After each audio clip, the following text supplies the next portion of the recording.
May mga nabiktima rin ng mga nag-aalok ng travel insurance sa Batangas Port. Paalala sa mga pasahero, hindi yan kailangan para makapasok sa pantalan. Nakatutok doon live si Paul Hernandez ng GMA Regional TV. Balitang Southern Tagalog. Paul.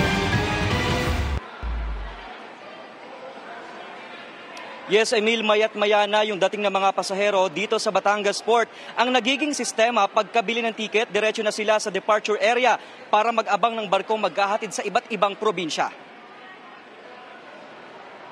7 oras na allowance ang nilaan ni Russell Joy papunta sa Batangas Port. Ito'y kahit pa alas 5 ng hapon ng biyahe niya pa Odjongan, Romblon.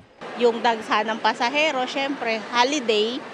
And then at the same time, yung ticket talaga. Pag naubos yun, wala na. Mula airport naman ay dumiretso rito ang balikbayang si Nursey. Bit-bit ang mga bagahe pauwi sa Calatrava, Romblon. Ayaw din niyang magpagabi sa pier. That's all presents for my family, siblings. Because it's been a while, so I think they deserve a present. So. Kung maraming hassle-free ang pagbili ng tiket, ang biker na si Harry Boy, dismayado. Sa labas pa lang ng pantalan, may lumapit sa kanya para bentahan ng umano'y insurance. Hindi namin alam mga patakaran dito. Sa entrance ng port, may sumalubong sa amin doon na magbayad daw kami insurance.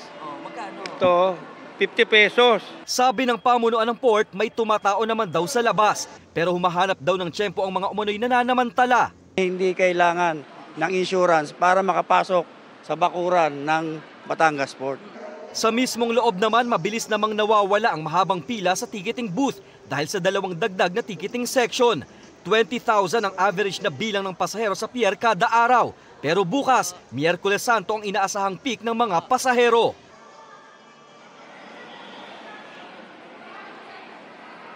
Emil, sa ngayon ay peaceful at manageable naman ang sitwasyon dito sa Pantalan na binabantayan ng Philippine Coast Guard. Katulong na yung mga K9 units. Ang bili naman ng pamunuan ng Batangas Port sa mga magtatawid dagat, huwag nang magbitbit ng napakaraming bagahe para iwas abala.